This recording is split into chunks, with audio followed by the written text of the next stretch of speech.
One of the quickest ways that companies have been implementing generative AI is through customer service and chatbots.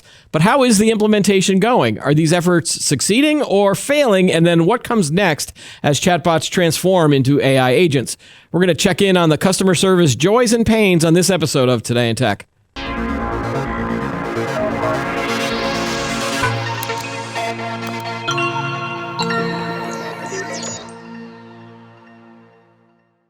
Hi, everybody. Welcome to Today in Tech. I'm Keith Shaw. Joining me on the show today is Glenn Nethercutt. He is the Chief Technology Officer at Genesys. He's also an expert on customer service technologies. Welcome to the show, Glenn. Thanks for having me, Keith. All right. So, before we get into the whole thing of transforming and what AI is doing, I just want to run down a quick list of what's annoying me in the world of customer service and chatbots. And again, this can be for the past 10 years, 10, 15 years. So I just want to run this down because then what I'm going to ask you is, how are you seeing AI change that? Okay? Okay, lay it on me. So the first thing is those phone systems when you call in and they never let you get in touch with a human agent, or they're there to give you that meaningless information. Press 1 to hear your balance. It's like I know what my balance is. All of those things that they think are saving you time, but aren't. What are those phone systems called? Like IVR? IVR are their traditional names for that. Okay. The second thing is when there's a method or a process where I'm telling an agent. And usually it's a human, but sometimes it's one of these automated systems. You give them all your information. You give them your name, you confirm your phone number, your social security number, whatever. And then you get transferred from that person to another person. And then that other person immediately goes, hey, can you tell me your phone number? Like they don't have the information, like computer systems weren't connected. Does that make sense? Like you've experienced that, right?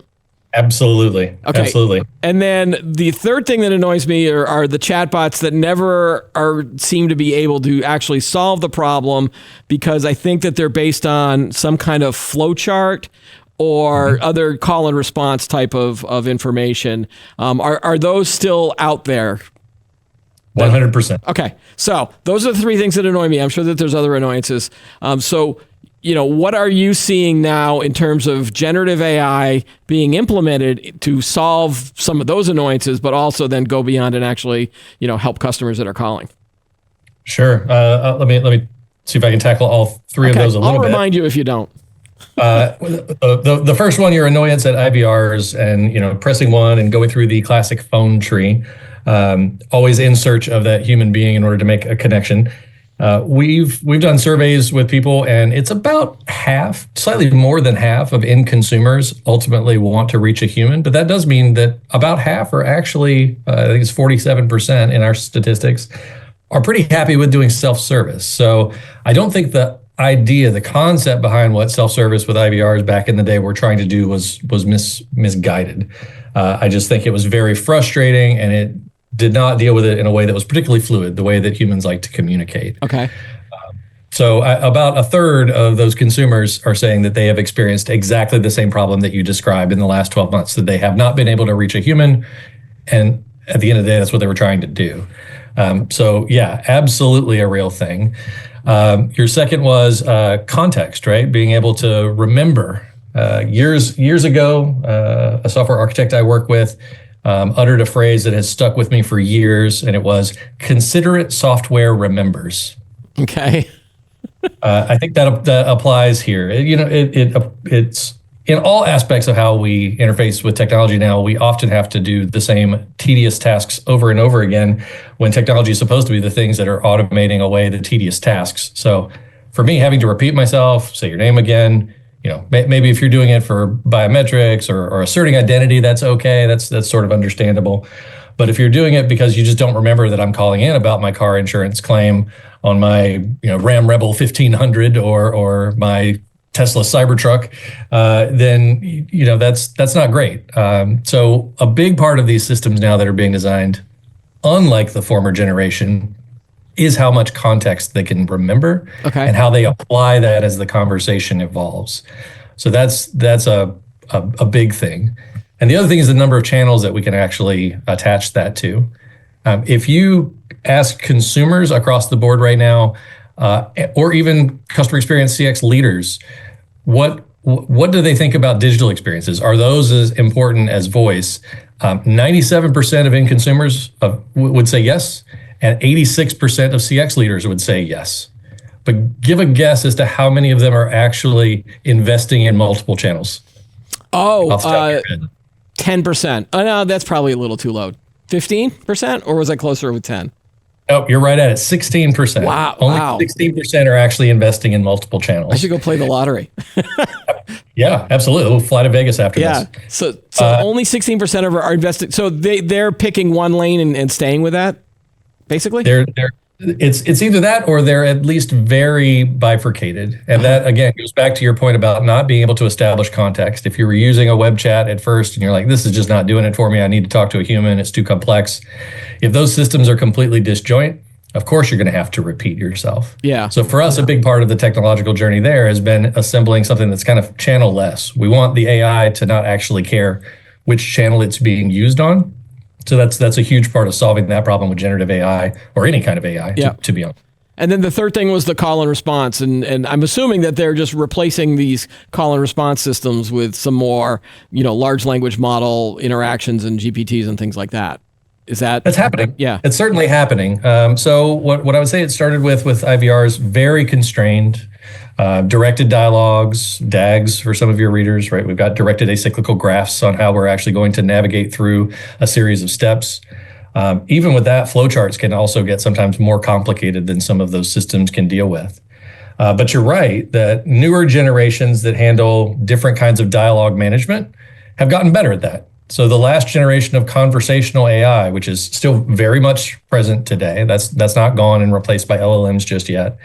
But that offered a little more fluidity to the conversation, right? You could ask questions, those of you who have an Alexa or Google Home, for example, the idea of it being able to prompt and you fill in slots. These are variables basically in the conversation that need to be filled in. The order in which they were being requested, restating and re-asking questions, that didn't fall to the authors of that like it would have in IVR land. Yep. They just kind of learn. They can sort of adapt to fuzzy inputs from users. LLMs are obviously the next big generation of that. They can handle much more non-determinism and much less flowchart oriented behavior, but it's difficult, right? Not too many brands right now want to completely take LLMs off the leash because that, again, with no path, they can take any path. Right. So with those two channels, one being an IVR and then the other being maybe something that's digital, whether it's a chatbot interface, chat interface, either web or mobile, because I'm assuming that those are still the same technologies, right? For us, they are. Yeah. Is there one path that more of this generative AI is showing up into? Because but when it gets to the time that you get to a human agent, would the human agent know whether this request is coming in through a chatbot versus an IVR? Yes, I think the transparency is important, but for other reasons. I don't think the other distinctions necessarily need to be present. They don't have to know, but I think it gives them more situational awareness if they do. Yeah, that's certainly true. Okay, and so if we talk about a lot of the companies that are exploring the use of generative AI in their customer service areas, I think when we talked before the show, you were explaining, there's level 0, level 1, level 2, level 3. Can we go over some of those levels just so that people that might not be familiar with customer service tech, would explain it to my grandmother type of thing? We could try. Okay. Yeah, so this is our levels of experience orchestration at Genesys. We kind of came up with this spectrum. I think it's broadly applicable across the industry. Nothing. Yeah, I mean, is there an assumed best practice around these? I think there's a pretty large, broad agreement on the categorization, at least. Okay. And it starts with level 0. That's no orchestration at all. That's back in the day where it was just humans answering phone calls. Maybe you had a routing engine that would do round robin and distribute calls out to those people. This is my favorite. This is my favorite level. Hard to run at scale and hard. Okay. All right. Yeah. Yeah. Hard to deal with some other problems there, but menu-based navigation was the one right after that, and that's where the IVRs that you know and love and hate lived. And level 1 is where we spent in the CX industry an awful lot of time. So it could handle simple interactions, maybe checking your bank balance, for example. But beyond that, it was still largely a routing engine, right? That could maybe acquire a little bit of extra context, ask you a few questions first, and then ultimately give you to a human. Level 2 is when you walk up to predefined dialogue automation. So that's that prior generation that I was talking about of conversational AI. So think dialogue engines, or if you're looking in the industry, something like Amazon Lex or Google Dialogflow. But for Genesys, it's our dialogue engine that is specifically built for customer experience, and it's natural language enabled. Okay, right? That's the big part of that. So can definitely handle routine, predefined dialogues via bots, but agents still stand ready to kind of take over. So bots are there, but can transfer to agents, but they handle a lot more than just the IVR that effectively just did routing. right. I mean, you get to level 3, you've got much more complicated system-generated conversations. Now we're talking LLMs. Now we're talking generative AI. Okay. These might be able to do things like come up with the next best action to take, seamlessly sort of transfer and transition back and forth between virtual agents or virtual assistants, human agents, etc. This can be co-pilots or completely virtualized agents. So a whole host of things are happening in level 3 right now. I'd say that's state of the art today. It feels like you're going to have to go add some more levels after this, because if we get level 3 where you're starting with generative AI, as AI agents themselves get developed, you're going to start talking level 4 or 5 maybe, right? We've got a 4 and 5 in our vision right now. So you already thought about this. I didn't just give you a brand new idea. Oh, we'll take it. I'll give you some street cred. Okay. So for level 4, that's where we start talking about empathetic experience generations. Okay. Yeah. Our big vision is delivering the power of empathy to every experience. So it's gone beyond just sentiment. Yes, of course, the AI needs to know, is the customer angry or how are they feeling? But even being able to apply empathy into the situation to not just know how you feel, but respond and actually be emotionally aware. That's the type of state of art that is right on the horizon today, at least in testing and development. And then level 5 is what we say is universal orchestration. So think full agentic AI is the way that I would describe this one in brief. Not only can it listen to you and come up with novel new ways to solve a problem, or maybe a problem that it has never seen before, a flow chart that has never been created, but it can even anticipate and fulfill some of those requests before you to make them. Yeah, so that's the top. We've done a couple of episodes with Salesforce, and we had Mark Benioff on one of our episodes as well, and he was talking a lot about there are different levels of within the agentic AI space where it depends on what systems you're touching as well. So even so if it's just your one computer system that you're touching, that's one level. But then when you start going to multiple systems within your company, that's the second one. And then at some point you're going to get to where you're then dealing with external companies and their agents and getting all of that kind of stuff done. So even within yeah. So to bring it back to the level 0, 1, 2, 3, et cetera, where do you see most companies are at this point in early 2025 or even the midway of 2025? Like, are they at that 1 and 2 and that they're just kind of dipping their toes in the water with 3 and generative? Spot on. Most companies, I would say, are still in the 1 to 2 range. Some of them are still solidly even in 1 and have not even invested significant amounts into conversational AI. And I think they have the opportunity right now to probably leapfrog right into the generative system-driven conversations. It's a bigger sort of change management problem, but not a technology problem anymore in order to do that. Okay. So that's definitely where I'd say that they are. All right. And then as you're seeing all right, so now we're talking about a really small number of companies that are into this generative AI space, right? Relatively small? Growing, I would say by volume of interactions around the globe that most of them are in 1 and 2. Okay. But the number of companies is pretty high that are investing in 3. Right. So when you hear what they're doing with generative AI, are there different ways that they're being integrated in? Because, I've had some examples of people have come in and they've showed me stuff on our demo show where their idea is that their generative AI is going to be helping the human agent. It might start out as a chatbot conversation or from an IVR, but then when it gets up, up leveled or escalated, there's the word, to a human agent, the generative AI part becomes a co-pilot or an assistant that then feeds information to the human agent, and that can include the sentiment analysis too. Is that that's one approach, right?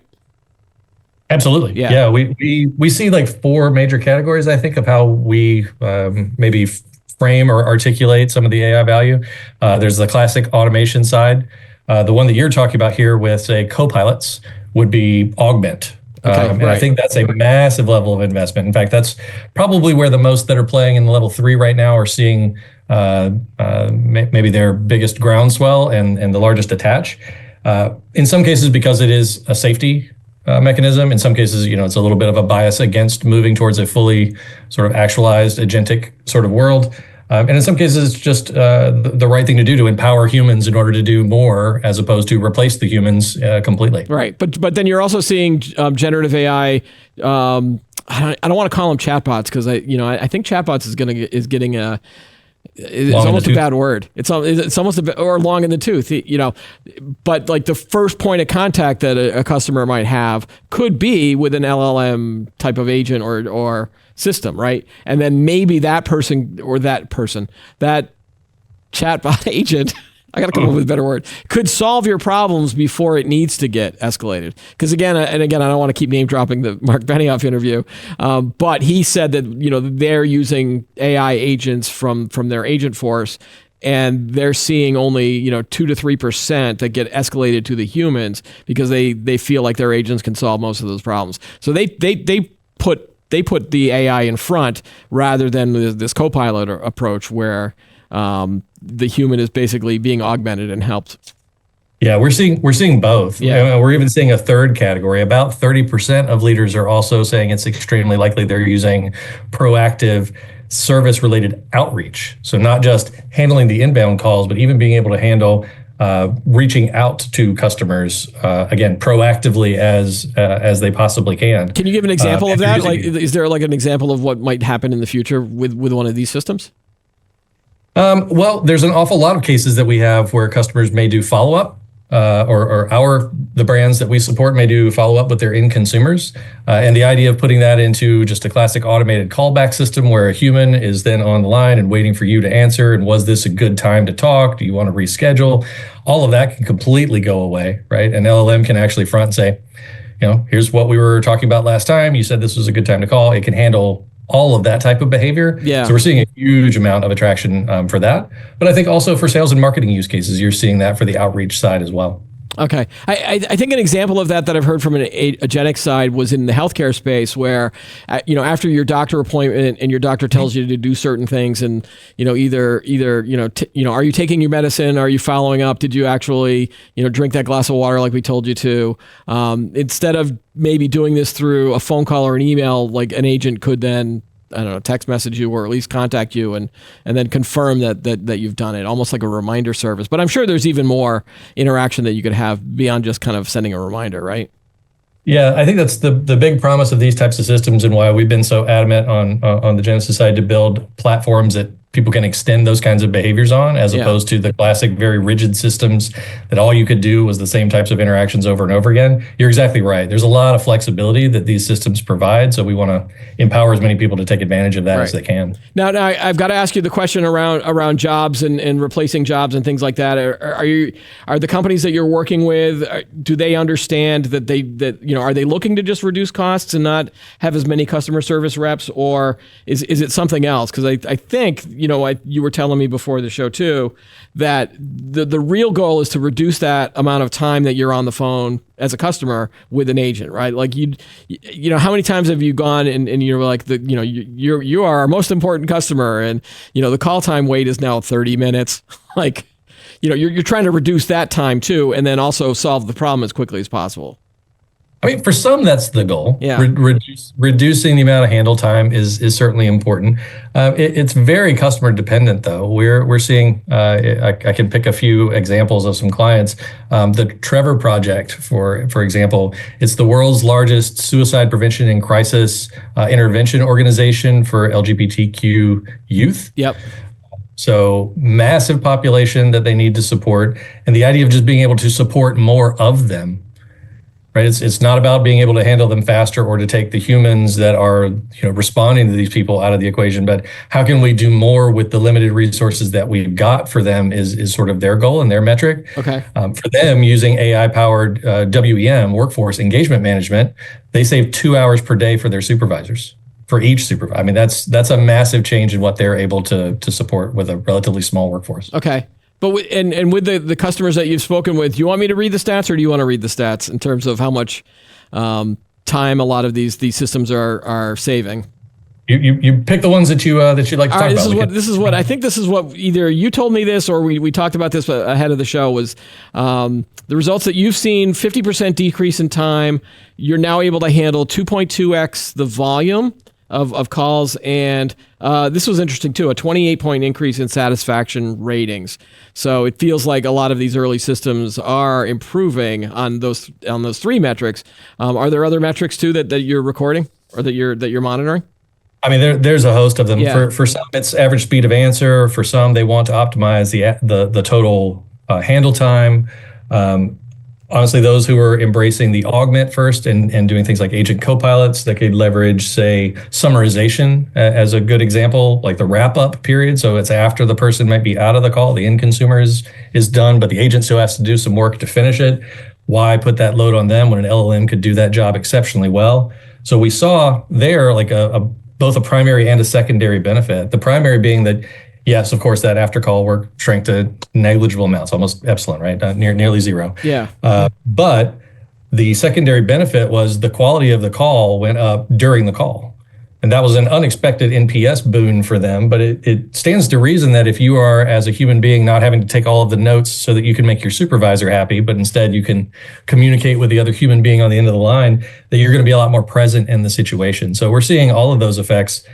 Strangely, AI making us more human, I suppose, in a way. Yeah, and has there been any stats yet where you've looked at the emotional kind of things with a customer service agent? Because I remember there was always this stigma of being a customer service agent, and they must be like, maybe they get burned out a lot because they've probably got angry customers, yelling at them half the time when they're on a call, and could improving the time and the empathy and the understanding to actually make them less burned out.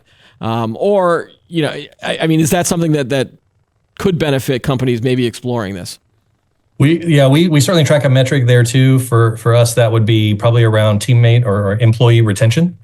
One of the customers in the healthcare adjacency fields, they were able to get definitely improvements in speed of answer and in their handle time, but they saw an 86% increase in employee retention after they employed AI. Right. So it's absolutely having that effect on the internal workforce just as much as it is on raising the happiness of some of the customers that are calling in. If they get it done faster and they get the answer that they want, who's not going to be happy with that? And I do want to say that there should be a difference between a customer service support agent who is helping you solve a problem versus a call center person who's trying to sell you something. Because I'm not big fans of those types of phone calls, and I don't even know if you get a lot of those anymore anyway. With the ability, especially since most of us are using mobile phones, we probably don't take sales calls over the phones anymore.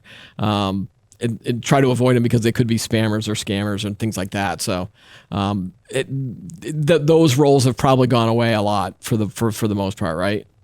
I would definitely, just as a rational human actor, I'd like to think a lot of those types of things have diminished over time, and we've found different to drive capitalism, right? But in theory, you could use AI to help make your sales pitch a lot better for those people. Anybody that's still doing that, right? You certainly can. We didn't get to the other two categories, but the next one was going to be personalization. So after the augmentation is personalization. Yes, absolutely. Ads are not gone. Advertisements are not disappearing anytime soon, and probably neither is outgoing outreach and sales calls in some ways. But if you're called less about things you don't care about and a message is catered specifically to you, and more times than not, you actually were kind of interested in what you were being offered, I think that would be a different experience. It's not the reality that we have probably all inhabited as digital citizens, but I'd like to think that's a future that could be enabled here. Like, why not get the right ROI by targeting the things the right way that people actually will react to? Right. And they're probably being programmed with upselling as well, too, right? Because I just remember as when I was working in a Burger King, they kept saying you have to upsell. Always ask them about the pie, or if they didn't order fries, you have to do, would you like fries with that too? And after a while, it got annoying to constantly have to do that. And AI is not going to be annoyed by that, right? Yeah, that's true. Its ability to continue asking that questions will not end, but I think the questions that it would ask would only be relevant there if it thought that you would actually want some fries. Right. Obviously. And so with agentic AI now on the horizon, are they experimenting with agentic AI, or is that still maybe 6 months to 9 months to a year? Or are you seeing them doing it faster? I think that's a bit farther off. Yeah. Because to me, and honestly, there's a lot of FUD, I think, in the industry right now, not just the CX industry, but all of technology, in my opinion, about what agentic really means. Let me ask you that first. What's your definition of agentic right now? I think with agentic, from my perspective, it's you're not just asking an AI or an LLM for an answer to a question. So it's, question answer. It's now like, do something for me. And then it goes out and it does something. And then maybe it comes back and tells you what it found. But I think that the goal, at least from a level 4 agentic AI thing, it's I'm going to ask the agent, buy me some tickets to a ball game. And it's going to know enough about me that I like the Red Sox and not the Yankees. It's going to know that I don't like sitting out in April when it's cold. I'd rather have a June date for a specific team. And it's going to go out and then it's going to try to find me the best price. It knows that the last, where I sat the last time, and it'll probably try to pick those types of things. And then maybe interact with multiple systems, but then come back and go, all right, got your tickets. Here you go. And pay for it too while you're out there. Yep, I like that framing. Okay. To me, that's a huge amount of it is outcome-oriented goal setting, as opposed to here's a workflow to execute that was known a priori, right? It's great to figure out the customer's intent and then have an exact map of what to go do, but the reality is the world is messy, and what you really want is someone who can react and say, I'm not sure how to make this work, but I've got an idea. And that type of agent, if you've ever had that agent on the phone before helping you with your flight reservations that wouldn't quite work or upgrade, right? And they have an idea and then they go and they fix your problem. How do we have AI that does that, that handles novelty? It knows what you want to do. It has a box of tools that it can leverage, but it doesn't have a preset number of ways that those tools could be employed. Right. I think in the customer service space example that I saw on another recent episode of Demo was, say you're it was a customer on a cruise ship. They discovered that there's something wrong with the room. Something smells really bad. And so not only please fix the smell in my room, but also I'm really angry about this. And the agent was able to, almost kind of like talk to one system to assign someone to go look at the room, but then also attach to a reward system and say, all right, well, we're sorry that you experienced this. Here's a coupon for a free massage. And then if that wasn't happy, here's a refund, or here's $20. And that's talking to another payment system. So that's kind of how they were explaining how the agentic part would work. Yeah, I think that in the customer service space, we might start seeing that as well. Without having to get another human involved, the agent can almost make the decision of like, all right, well, we'll offer this. And then if they're not happy with that, we'll offer, another potential possibility. Yeah, and I think that's the today's state of the world where experimentation and proof of concepts seem to lie to me. I have not seen that done in mass. A few companies obviously are investing an awful lot in those kinds of efforts, but I don't think at large I see that level of agency being given to automation systems that are fully non-deterministic. My opinion is that there are a lot more, I'm a big believer in constitutional AI. The idea of having guardrails attached to a system. You're never going to stop an LLM from hallucinating. Another word for that would be being creative. In fact, part of the thing we like about them is that they can be creative, like a toddler sometimes. Well, like a toddler if you have kids. It still doesn't do sense of humor very well. It's getting there. Yeah. Also like some toddlers, depending on yours. But yeah, I think people taking that completely and attaching it to their customer face of their brand without having good ways to have guardrails that prevent malfeasance and bad behavior. Yeah, and again, when you bring that up, my next question was going to be around what are the challenges that a lot of companies are facing in order to get from where they are now to an agentic AI. And that's, I think we talked about a few of these, obviously accuracy, security, explainability, like why did you offer me a massage versus a free meal? That kind of thing, explaining what the agent is doing and why they made that decision. Even without agentic, that's another issue. But then we were talking before the show too about like you don't want your agent to get stuck during a request and then just kind of leave the customer hanging, right? Like that's Like a human wouldn't do that, or the human would at least say, please hold and I'll be right back to get an answer for you. But like agents, we don't know if they can do that yet, right? Yeah, there's certainly a potential halting problem, I suppose, with some of these systems, and some of them we do still want to be very directed, as you say. Things like biometric and identity, we certainly want to have very strong guardrails and protections around that. But even things are like voice of brand. If you were asking a question about what's your favorite color, and that's what you happen to ask the virtual agent, what's the bot going to respond with? Well, it darn well better be your brand's colors, right? Like, oh, good point.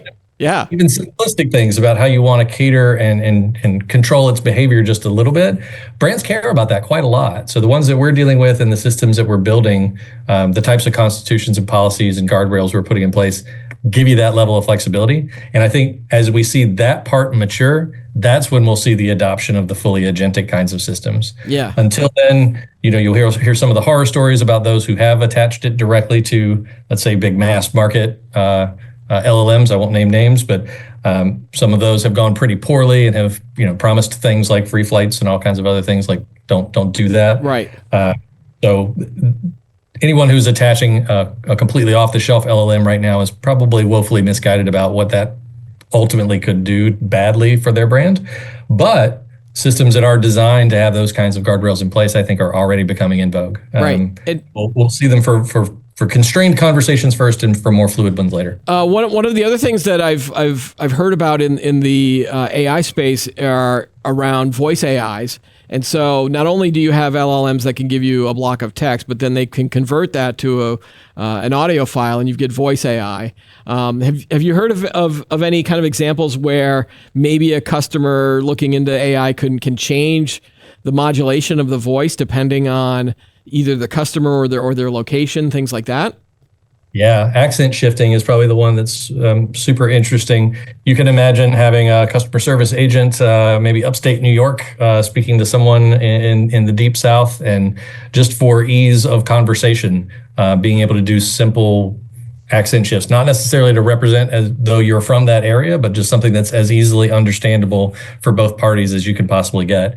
I'm seeing some of that happen. Yeah, I love how you used upstate New York, because that's where I'm originally from, and I never thought I had an accent, although I've lived in Boston area for 25 plus years, and so I think I can do the accent, but I don't think I have it. I don't think it's kind of... I'm in North Carolina right now, Yeah. which is not exactly deep South, but South definitely, and you and I are being able to talk just fine, so maybe that was a bad example. But if a company explores that, does it get closer and closer to offending the customer? If or do you or do you start with that? Or like, okay, I know you're from Atlanta, Georgia, so my voice AI is now going to talk with a little bit of a Southern drawl, and hey y'all, how you doing today? And again, that was just offensive probably to what I just did there. I don't know. I mean, I suppose you could start with a male voice versus a female voice, maybe. I don't know. Like that's it's bizarre that this would be a possibility. I'm seeing some interest in those spaces, but I think right now that's happening more with brands choosing their voice of their virtual assistants as opposed to doing it to the live agents. But Okay. The areas that we've heard the most interest in the past have usually been around languages, around actual doing real-time translation. Right. But it's not a distant cry there to go from real-time translation to real-time accent shifting. And maybe it's not a y'all that you want to throw in there, but if it's deep South talking to someone in the Midwest, maybe it changes the y'all to a use guys. Right, I don't know. right. And again, we've heard about celebrities that are lending their voices to different companies, and I think Burt Reynolds' estate, they licensed out his voice, or the AI to convert his voice into an AI, and they do it so that they're reading books to you. But I could certainly be like, if I'm a customer service and someone is like, oh yeah, I'd love to have Burt Reynolds tell me what my card balance is. That might be interesting. That just seems gimmicky. I mean, I remember the GPS companies were doing that for a while, where you could have a celebrity read your directions. Yes. And that was probably, and they had to basically sit down and record all of the words and phrases, right? Now you could just do it by converting their voice to AI and then insert that into the system. Mr. Reynolds certainly has enough recorded art that I'm sure that could be made. Although there's something delightful about you picking a financial use case and the actor that was in Smokey and the Bandit, I think. Isn't that, is that a... That was one of his. That was one of his movies. Yeah. So I'm not sure you want the bank robbers necessarily giving you your financial information if you're calling. Oh no! They did no. The Smoking the this is going down the rabbit hole. Smoking the Bandit. They were transporting Coors from the western part of the U.S. to Atlanta on a bet. So they weren't robbing banks. All right. Okay. Just some financial malfeasance. All right. Okay. So I'm going to bring us back on track. Do you think that companies are going to need to disclose whether an agent that they're chatting with is a real person or not a real person, especially if it comes to voice? If we start doing the voice stuff, do they have to say, "Oh, you're now speaking with one of our virtual agents," or not a human agent, or is there not any concern in the space that you're hearing from? Our in consumer surveys, at least, are showing above 80%. I think it's 88% of the respondents think that they have the right to transparency about when they're talking to an AI versus not. Okay.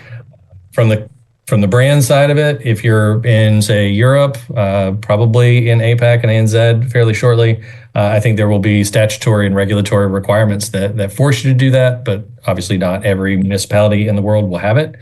I'm a big believer on the transparency side, so it has to be solved for at least part of the world, and I think it's the rational thing for you to do. I think it's the ethical thing to do, honestly. Yeah, and do you think that maybe companies will give customers a choice to be like, connect to a human or connect to, Sam, our virtual Burt Reynolds? I think it could be, hey, do you want to talk to Burt now or wait and talk to 15 minutes? Sure. Oh, that's a good sales pitch. Like, you could talk to a human in 5 or 10 minutes, or you could talk to, our celebrity now. Right now. Yeah. What do you think most people would choose then? Instant gratification society, I'm guessing. Yeah. It depends. Again, depends on the context of the conversation. And it also depends on the complexity of the problem that you're trying to solve. Yeah. Are you trying to get your flights adjusted, or are you trying to talk to your investment banker? Right. And again, because how many times have I been on an IVR system and going, just put me in touch with a human. The human's going to be able to solve this faster. But, more and more, we might not even be getting to that point. People the roles may switch. An AI agent might be able to solve the problem faster than a human. So we're definitely seeing that is the case. All right. One final question. Again, a lot of these systems, it feels like these are large companies that are doing this. Is this something that can trickle down to small businesses, maybe a mom and pop shop, my local plumber who I'm calling a lot to fix, or check the water softener in our house. It is nice to know that when I call them that a human is going to be answering the phone. But I could you see where this technology can be affordable enough for those businesses, or is this going to be mainly large brands and large businesses that are doing this? I can tell you the way that we're building these, the economy of scale is good enough that it can go all the way down into the SMB, definitely down deep into the mid-market. I don't know if your plumber will have it or not, just probably based on their own choices. Right. But I think the affordability, I think we've moved to a world where things like seat-based pricing and large-scale economics are not the only way to do business and to factor it in. Consumption-based pricing, utility-based pricing, things like that are completely acceptable here. And I think for the smaller end of the market, that's probably the way that they want to do business. Yeah. Sometimes enterprises want a lot more predictability in budgeting cycles and other things. So there are more complex pricing models that are out there and will continue to be. But even more and more of those seem to be demand-based and usage-based pricing. But I think because of that, really something that burgeoned out of the SaaS and true cloud kinds of innovations that came out decades ago, we're seeing a lot more appetite for it, and that's paved the way to make it affordable, in my opinion. Yeah, I'm wondering if we're going to get to the scale, considering how much money a lot of these AI companies are pumping in, and they're still losing a lot of money here. At some point, they're going to have to start making money in order to make it scalable. Correct? That's true. Yeah. There has to be a return on the price that went into building a lot of these frontier-based models. Right. That being said, we're finding a lot of viability in creating many different models of much smaller size. Having a very tactically focused model that is in the CX space, like it knows how to do these types of jobs very well. Yeah. Be an order of magnitude less size, so number of parameters, That means the latency is much, much lower. And that means the cost to run it and the amount of compute and the amount of carbon and all of the things that are sort of in orbit around that are much more approachable. And that's, again, what I think drives a lot of the affordability. Is that something where something like a DeepSeek or an open model helps companies because it feels like it's less expensive than some of these private commercial models? It can. I mean, I think DeepSeek was powerful for a number of reasons, but I'm not sure the economics of it, at least the training side economics, are the most realistic. Okay. I think the mixture of experts side of DeepSeek, the idea of being able to have not a completely dense single AI model behind the scenes, but multiple that light up as needed, almost like an internal IVR routing it to a specific expert. That makes that model much, much cheaper to run. And DeepSeek isn't alone in that particular choice. They just came out and had a lot of splash and did it very well. I mean, their paper and research was great, but I think that part of it is a boon for sure. Right. And I hate to make you put on your prediction hat here, but when do you see a lot of the CX companies in your space or your customers kind of making that leap? Maybe they're starting with the small potatoes, low-hanging fruit, but when will we see some real adoption of a lot of these AI technologies into customer service? I mean, we're already seeing a massive. Well, the growth of it this year is tremendous. So I don't really have to put on too much of a prediction hat to say that this year AI is in CX in a big way. Okay. Most of our customers are already. It used to be a question, an attribute of what kind of AI do you have, and that was sort of an afterthought. And now it's I'm looking for an AI powered CX system. Right. Tell me about what it can do. And then for the rest of them, you just throw the FOMO and the FUD at them, right? Well, there is a buzzword bingo aspect to it. And certainly the number of boardrooms that have mandated that companies have some AI adoption definitely isn't hurting our business, right? CX being the poster child for something that generative AI right now is great at, while it's still struggling maybe in a few other areas to grow. Yeah. That certainly doesn't hurt. All right, Glenn, again, thanks for giving us an update on what's going on in the world of AI and customer service. Really appreciate it. My pleasure. All right, that's all the time we have for today's episode. Be sure to like the video, subscribe to the channel, add any thoughts you have below if you're watching on YouTube. Join us every week for new episodes of Today in Tech. I'm Keith Shaw. Thanks for watching.